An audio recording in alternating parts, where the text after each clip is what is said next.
Hello everyone friends, అందరు ఎలా ఉన్నారండి? ఫ్రెండ్స్, మనమైతే ఇంతకుముందు మన పొలంలో సోయా సీడ్స్ వేసినాం కదా, విత్తనము. ఆ వీడియో అయితే ఇప్పుడు అప్లోడ్ చేస్తున్నానండి. ఫ్రెండ్స్ చూడండి, ఈ మెకానిజం చూడండి, విత్తనం గుర్రు మెకానిజము. మన విత్తనం గుర్రుకి అయితే వెనకాల చక్రం అండి. ఆ చక్రం తిరగడం వల్ల ఇట్లా బిళ్ళలలో నుంచి విత్తనాలు అయితే పడుతుంటాయి. కొన్ని చోట్ల ఎక్కువ పొదునుండే చోట అయితే కనుక టెంకులు పట్టుకుంటాయండి. జాగ్రత్తగా చూసుకొని వేసుకోవాలా. ఈ విధంగా అయితే మనం విత్తుకుంటున్నాము. ఇది బాగానే మొలిచిందండి, ఏం ఇబ్బంది ఏం లేదు, బాగా మొలిచింది.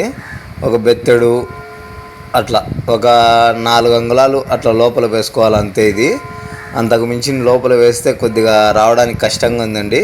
కొన్ని చోట్ల ఇసుక నేలల్లో లోతుగా పోయింటే విత్తనాలు మోసులు బయటికే రాలేదండి. చాలా కష్టంగా ఆడొకటి అయితే వచ్చినాయి, కానీ పంట సరిగ్గా మొలచలేదు. ఇదైతే బాగా మొలిచింది. ఇప్పుడు వేస్తున్న పొలంలో అయితే కనుక మనకు బాగా మొలిచింది, కరెక్ట్గా పడినది విత్తనము. ఓకే ఫ్రెండ్స్, చూడండి ఈ నెక్స్ట్ వీడియోలో మనకు ఈ విత్తనం ఎలా మొలిచింది అనేది వీడియో తీసి పెడతాను, చూడండి ఫ్రెండ్స్. ఇది ఎన్ని రోజుల పంట, ఏం కథ అనే డీటెయిల్స్ కావాలంటే కామెంట్ చేయండి. ఓకే, థ్యాంక్స్ అండి.